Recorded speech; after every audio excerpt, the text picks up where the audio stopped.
Welcome to When Good Things Happen, where our mission is to inspire people to discover and learn about all the things that can really make the golden years the very best of your life and share a few financial ideas to help you make your vision for retirement a reality. Host Tom Gandolfi is your guide on a how-to adventure to help enhance your retirement lifestyle. Welcome back to When Good Things Happen. Today we've got a really exciting show planned, and I'm going to introduce you to the two ladies that I've got with me today. They're both incredible. They've got a really cool story, and I think they provide a really great and valuable service to our seniors. And I've got Sherri and Lisa from NexSeason Transitions, and I'm going to introduce both of them, let you hear a little bit about their stories, and then we're going to talk a little bit about what they do, because what they do is unique. It certainly is something that many families need, and they need it at a very difficult time in one's life. So I think what they do is wonderful. They're incredible ladies, and I'm really excited to talk to them today. So Sherri and Lisa, thanks for joining us. Absolutely. We're thrilled to be here with you. Yes, we're very happy to be here. All right, so what you guys do is really cool. I've already said that a few times. I'm a big fan of it, and it's a perfect fit for what's going on in our country today. We've got an aging population. We have all kinds of economic challenges. We've got all kinds of real estate market activity, and lots of stuff is going on. And what your company does, by the way, I'm going to let you provide all of the details because I'm not going to do it justice like you will. But what your company does is it provides sort of a turnkey option for people who are looking to transition into the next phase of their retirement. So whether they're moving from a current residence to an assisted living, or maybe you want to downsize, I mean, you handle all of those things for them and really take the worry out of family situations where you might have younger children trying to take care of their elder parents and so forth. So it's a great service, and I want to first hear a little bit about both of you. So you've both got very good backgrounds and interesting backgrounds. So Sherri, tell us a little bit about where you've been and how you got into this. Well, I was a Delta flight attendant for 30 years. I've lived here in Atlanta since 1976, and loved what I did. And ended up leaving Delta after 30 years and retiring, and started my own nutritional company, which I was very successful with, loved helping people for better health. But in 2014, my husband had a massive stroke. He was a financial advisor and became totally disabled.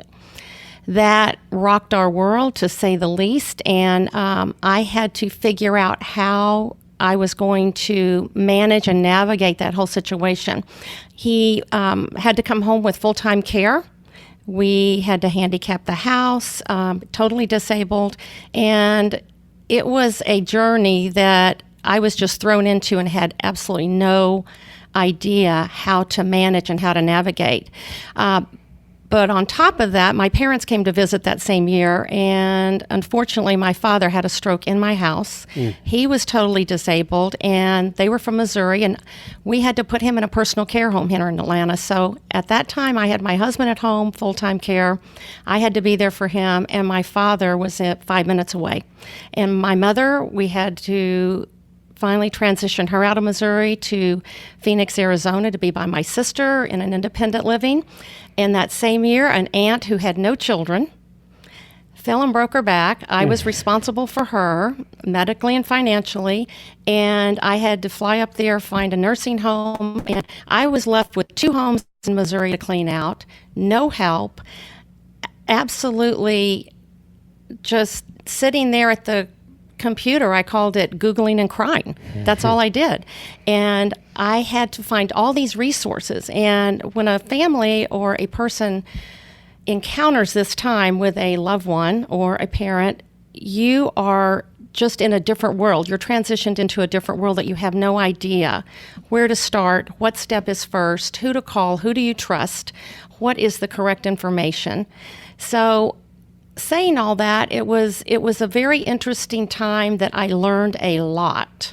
because every individual I was taking care of had different needs. Well, you had to learn on the run. I mean, you were drinking out of a fire hose and had to take all this in and manage all these crises while still trying to have some semblance of a life and take care of your personal finances and your own home. So. Yes. Yeah. Yeah. And, my husband was a financial advisor. I had to sell that business in the midst of this. I mean, it was and had no idea how to do that. Wow. So saying all that, I just kept thinking in the back of my mind, why is there not a company I can call that has all these resources? This is such a needed, valued business. I just kept thinking, why isn't there somebody that's tapped into this? Because I'm not the only one out there dealing with that. I was in a stroke recovery group with my husband, and I just saw these families suffering and just sitting there. The spouses or the caregiver was just had no idea where to go and what to do. And it was ruining their lives. It really was. It was ruining marriages and lives.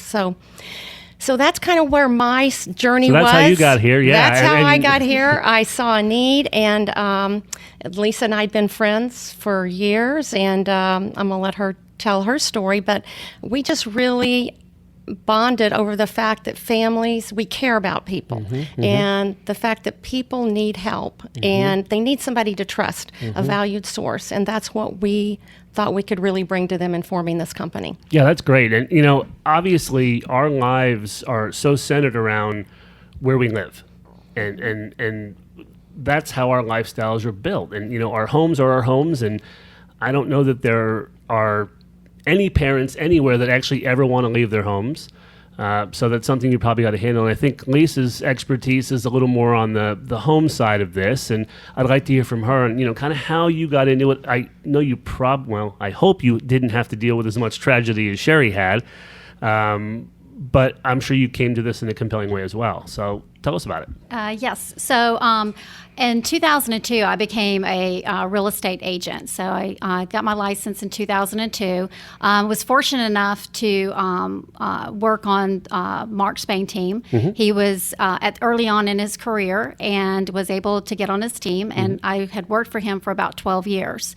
And during that time, and that's how I actually met Sherri and Mark, because Mark had his first stroke at that time. And they were coming out of a very large home and decided they needed to come out of the large home and move into something a little bit more manageable.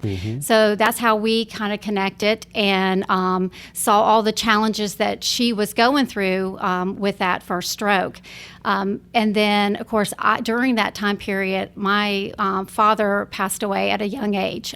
He was only 64 years old.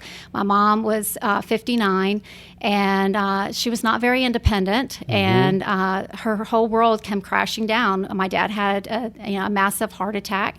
So I was left with trying the challenges of a mom that's living down in Florida. My husband and I both had very busy careers. He was a builder. We were full steam into this. I was selling anywhere from close to 70 to 80 houses a year and trying to manage taking care of her down in Florida and trying to move her up here. So it is definitely very chaotic. And I think that when you're so young, or even if you're older, you don't really, and you've never experienced something like this, you can make some really bad decisions if you don't have the right people in place. Well, the tough thing is if you've never been there, how can you possibly expect to know how to do it? Exactly. And when people get into retirement, they have to deal with some of the things that we're all going to have to deal with. Well, let's face it, we've never been there before. Right. They're all new experiences. So having someone that kind of helped guide us, I'm sure that both of you would have loved to have had that when you went through your own personal family situations and you didn't have it. Obviously, that's kind of what inspired you to get into what you're doing today. Right. And so I was working with a lot of people. I was working with a lot of people that were moving into 55 plus communities. And one of the things that I was noticing is that they were very challenged they were having a lot of challenges with their parents. I could help them get the house sold, but there were so many moving parts that they needed other than just getting the house sold. So when Mark had his second stroke, and I went to visit Sherri, we were talking. I was, just talking with her and learning how much she's been through, and we decided at that point we're like, wow, we could bring my real estate business because I had left Mark Spain team. I left a couple years prior to this. We could take what the real estate side of it, take what she's learned, and we could really put something together that could really help these families as they're going through this process. Because the house is a very important asset and it's a very important piece, but at the moment when they're going through this, there's so many other things that they need to focus on and that they need to have done prior to getting that house. The house is, or the residence is sort of the hub, and, Right. and it's a financial relevant piece, but it's also an emotionally relevant piece. I mean, people don't like leaving their homes and their lifestyles and whatnot. So I think we've done a really good job here of kind of telling everyone how you got here, and it's very obvious to me that you were both inspired by personal experience. I mean, that's how you got here, almost out of necessity, and you decided to take some of what you learned and some of the blood, sweat, and tears that you invested into your own families and try to help others with it. Is that about right? That's correct. Yeah. Right. True. So if you could now, Sherri, I'd ask you just to maybe give us a short little, what do you do? I mean, I think we've given people a little taste here, but what is it that NexSeason Transitions does? We are the company that would come in and sit down with a family when they decide that something needs to happen. That means that the mother or the father or both are in need of getting out of that home situation. They're going to need more care. They need more oversight. They're getting to the point where it's not safe to stay in a home. We know so many of them that are still in homes with stairs, which we've seen some devastating things happen when people stay too long in those homes. And we will go out and just sit down with the family, the kids, whoever's involved in this decision making. And Lisa and I just sit there and ask a lot of questions. We listen to what are their needs, what are their concerns, what are the obstacles they see that are hindering them from making this move that everybody knows needs to be made. So in doing that, we can bring up a lot of questions that they've not thought about. Many of them we see are oblivious to what this process is going to look like. Right, and how absolutely. involved it is. The emotional aspect of it, especially when we're talking with children, to explain to them, this is your parent, and this is where it is their hub. It is where they've raised their kids. All their stuff, which is a lot of times what keep people where they are. It's amazing how stuff is Right. the big hindrance in many I can see that. situations. So once we can talk to them about that and kind of, sometimes we have to have the kids take a step back, because many times we come into family situations where the parent's still the parent, but the children are trying to do the very best they can. They love them, but they don't want to be told what to do.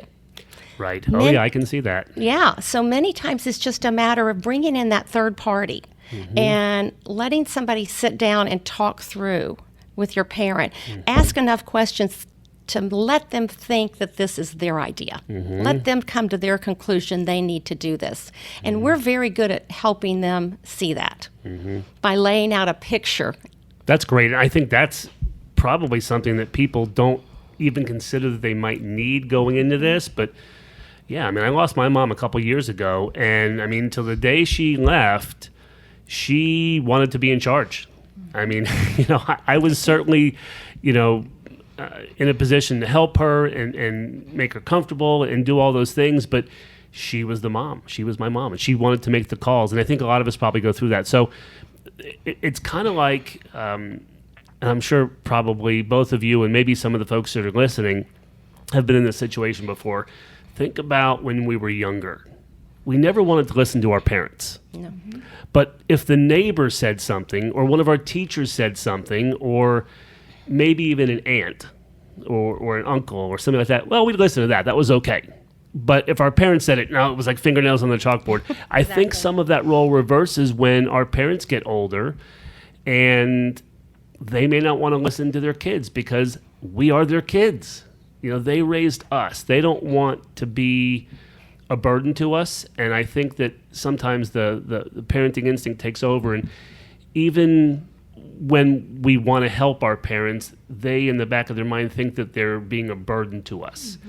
And I think maybe getting someone else involved to handle some of the nitty-gritty details and roll up their sleeves and do some of the hard work really does make the parents feel better about making some changes and doing some things, because it's not all sitting on top of their kids' shoulders. So I think that that's really pretty cool. Right, and that's why a lot of parents even call us. They keep the kids out of it. It's like, my kids are too busy. I don't want to burden them. I don't want to bother them. But I know that you're that company that can guide me and give me the advice and put the people in place that I need, that I can trust. So give me some examples of some things Yeah. that you would, what are some of the contacts that people would need? I don't pretend to know anywhere near what you know about this process. So, I mean, obviously, if someone's going to sort of transition into an assisted living situation, they're going to need help with maybe marketing their house. They may need help finding the right assisted living facility. They may need help with other things related to actually getting out of their house. So what are some of those things that you would do? Well, we have over 80 vendors that we refer to. We have everything that a family could ever imagine that they need, because every situation's different, as you know. I mean, we walk into so many different family dynamics. So assessing what is needed is our first thing, and then we put together a premier partner roadmap for them with our partners, and our goal is to lay this picture out for them. Step 1, step 2, step 3. What is it you need to get from point A to point B?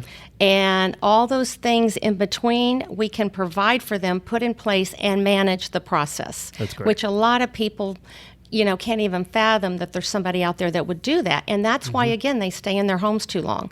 They feel like they've got to fix the house up. They've got to do the estate sale. They've got to clean out the house. They have to live through all of this, list the house, show it, and then they move. But And oftentimes when people are at a place where they need to transition into an assisted living, they're not capable or have the desire to do any of that stuff. I mean, obviously we're transitioning for a reason. They probably don't need a load dropped on their shoulders that requires all these different things and phone calls and well, look how the world's changed too.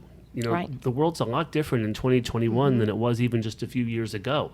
Right. Now it's about email and Zoom video and texting and I don't think probably there's a lot of 87-year-old parents that want to get into some of the technology that we need to use today. No, they don't. They Yeah, absolutely don't. That's why they'll find with us, we're very hands-on. And instead of, we don't do like the emailing with them and the texting with them.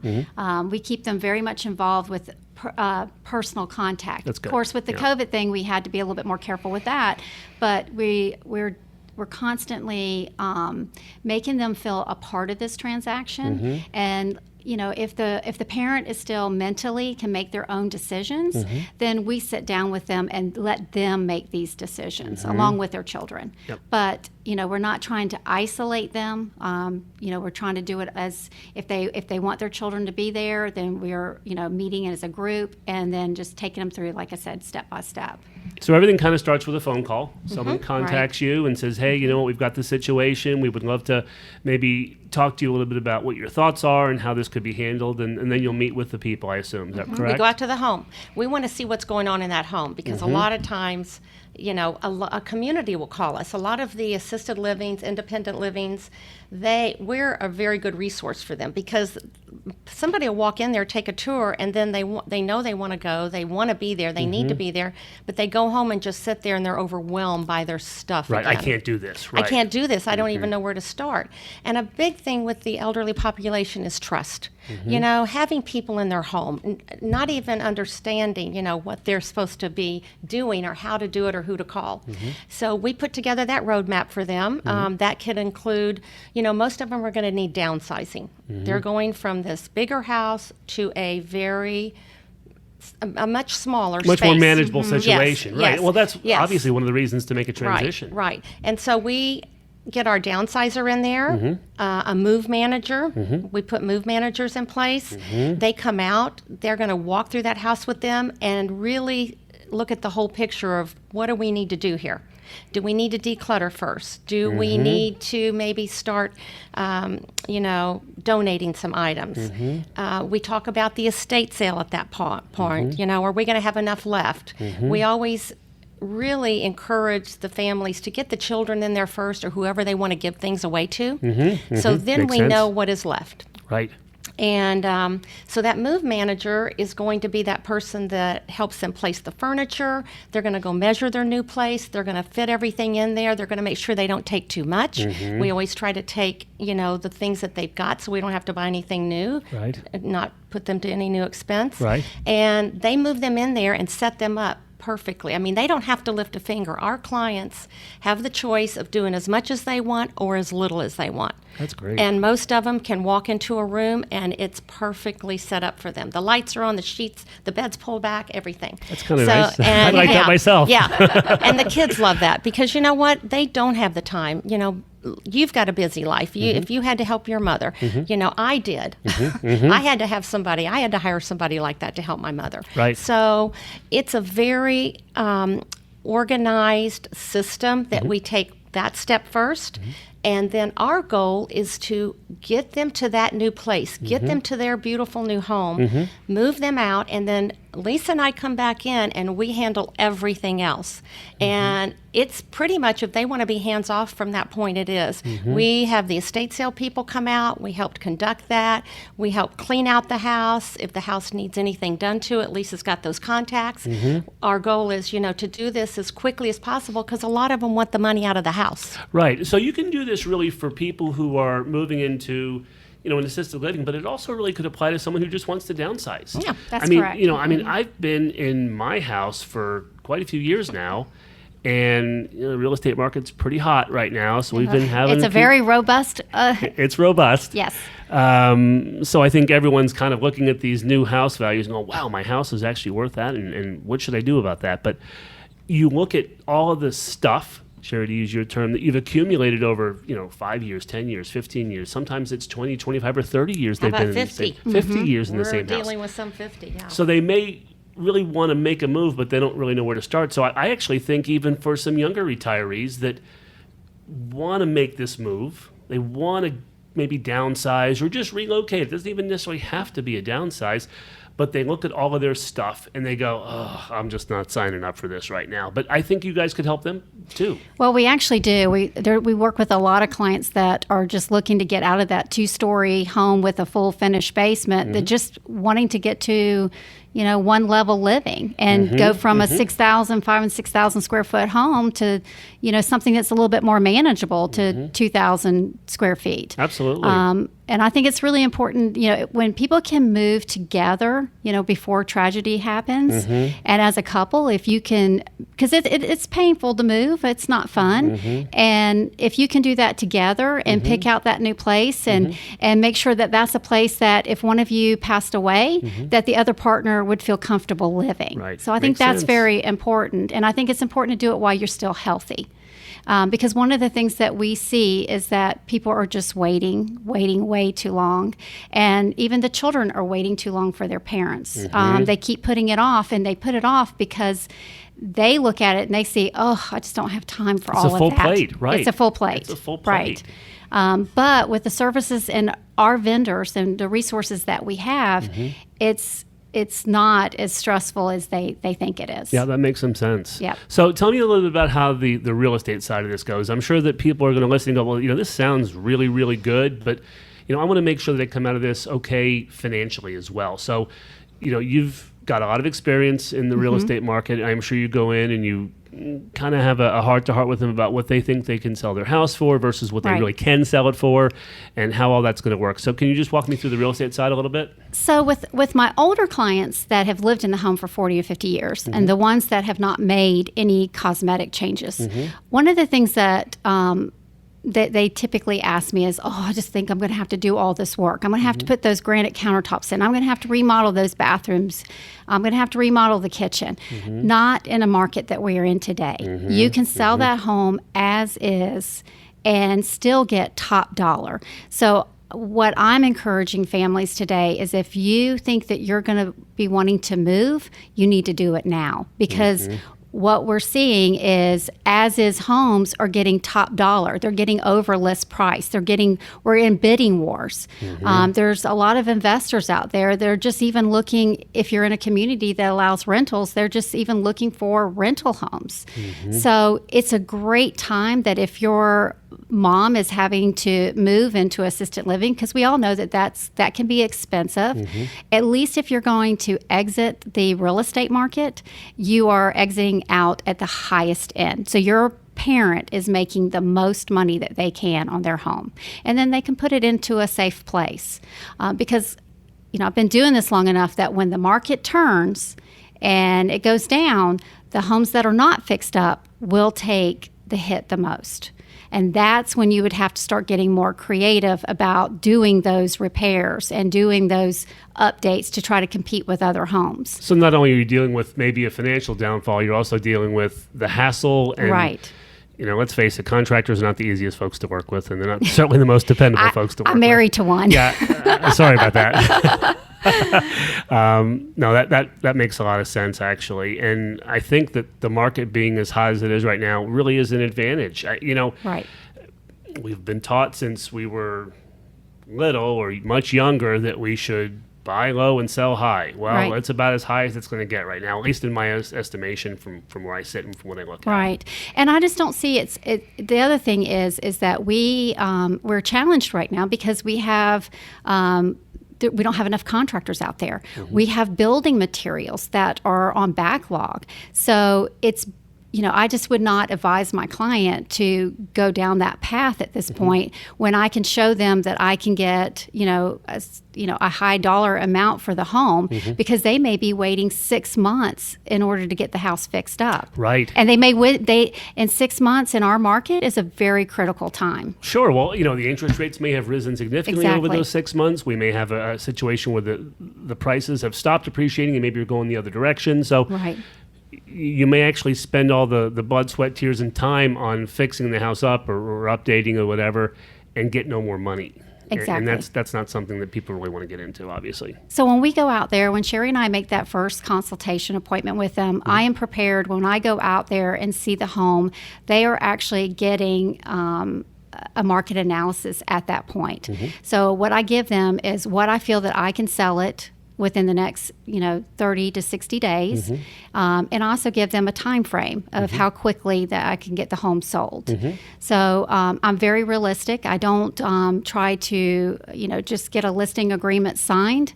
I want to make sure that my numbers are accurate and something that the family can count on, because there are a lot of families that we work with that have a very small budget. The money that they have, there might be very little money in the bank account, but what they need is that house to be sold to be able to last the next 10 years for their parent. So, when we go out there, they're getting that information as well. Like I said, it's the last piece that actually gets taken care of. We prefer to go ahead and get the parent out of the home. It sells a lot better with the house being vacant. Most of these people cannot handle multiple showings. People running in and out. And with this market, you could have 10 to 15 showings in one day. And that means the parent would have to be out of the home all day long. Right. Well, it makes it a lot easier to make the decision to sell if you've got all those other pieces that you take care of in place. The logistics of how this is going to be done and the estate sale and moving my stuff and when that's going to happen and where am I going.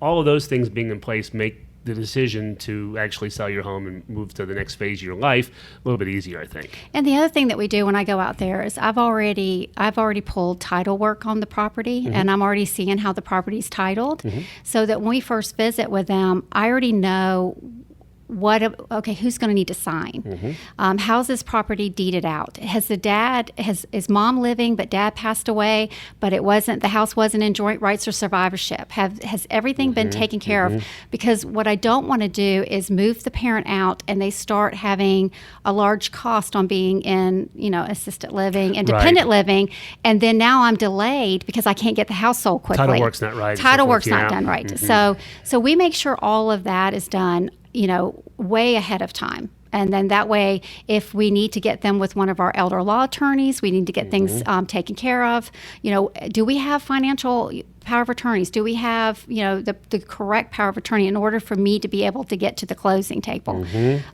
There a lot of people right now, a lot of clients have, statutory POAs. But I will tell you, in Georgia, when you're selling real estate, a lot of these title companies do not like power of attorneys. They legally have to take the power of attorney if the parent has some sort of incapacitating condition. Yes. Yeah. But then I make sure that we start getting letters from the doctor saying that, mom can no longer make her own financial decisions. If I have that letter in place along with that power of attorney, I have no problem getting it closed. The title companies are being forced, they have to at that point. So we're thinking of all of these things that these children may not know that they need to have. So like I said, we're setting all of this up so that it will. We've done things within a matter of weeks. And that's awesome because so many of us are not going to know what to do when we get there. Right? And that's really why I wanted to have you on today, because I think what you do is really, really, it's just a valuable service, and it's one I think a lot of people could use, whether they're younger retirees and they just want to kind of downsize and start getting their house in order, to use an expression, or maybe it's someone who's a younger retiree or maybe not quite there yet, but they're having to help their parents that are in their upper 70s or 80s or 90s move on to the next phase of whatever their life's going to look like in assisted living or whatever it may happen to be. So it's really good. How can people get in touch with you? Well, we have a wonderful website. You can go on our website, and all of our contact information is on there, NexSeasonTransitions.com. And you can also call us. We have a phone number of 404-439-1022. And Lisa and I will just do a consultation. We'll come out for a free consultation into your home.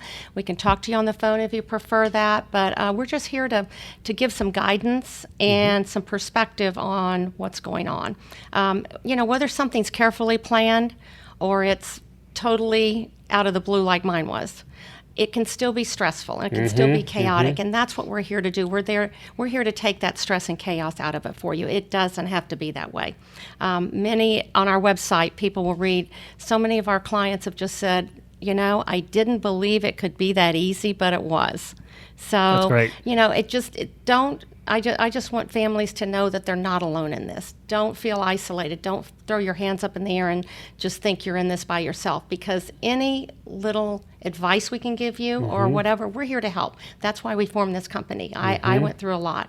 And so we just want to be here as a resource for people. Yeah, well, I think you've done it for the right reasons, and that's why I was so happy to have you on. I think it's something that can be really helpful for people, and I hope that some of them contact you and you can help them out. Thank you. And also, we just want to encourage them that sometimes people say, well, I'm not going to be doing this in the next 3 months or 6 months. But I highly encourage you to reach out, because we have many clients that we've been working with, a year ago, that now we've already set everything up in place, and they just made a call this year, and we already had a lot of these things already taken care of. That's great. That's really good. So we're going to start kind of wrapping it up today, but as I finish these up, I always want to try to give everyone a little financial tip, and I think today it's really fitting that we talk just a little bit about estate planning. And estate planning is an important component for everybody. Look, you have worked your entire life to save whatever it is that you have. And even if you don't think you have a lot, it's a lot. It's your money. It's your life's work. So if you haven't taken the step of contacting an attorney, getting a will in place, maybe having a conversation to find out whether or not a trust is a good answer for you, I would encourage that. Everyone who does not have some type of estate plan in place really needs to take a look at it. Fortunately, in Georgia, where we're located, probate is a fairly simple and not a cost-prohibitive process compared to other states. But there are some states that people live in that are really, really a lot to handle. And when we get in the phase of our life where we're having to handle some of the things that happen with loved ones passing, you don't want the stress and the aggravation and the cost of probate and everything else on top of it. So for everyone listening, if you don't have a will in place, or if maybe you've got one in place and the last time you updated it was 20 years ago or 25 years ago when you first wrote it, please take the time to contact an attorney and go in for a consultation, update your will. you also can find out, again, as I mentioned a minute ago, whether or not a trust is right for you. There are different kinds of trusts, which I'd be happy to talk to anyone about. If they want to call our office, I can fill you in and maybe point you towards some resources that would be helpful, and maybe you can ultimately talk to an elder law attorney or an estate planning attorney, and they can figure out for you whether that's the right answer. But the estate planning tip of the day is if you don't have an updated will, if you have a trust maybe that's dated, make sure the things are the way that you want them to be, because we don't know what tomorrow brings, and you've got to put everything in place so when the end of your story comes, you can rest assured that things are happening the way that you want them to happen. So with that, we're going to kind of wrap up.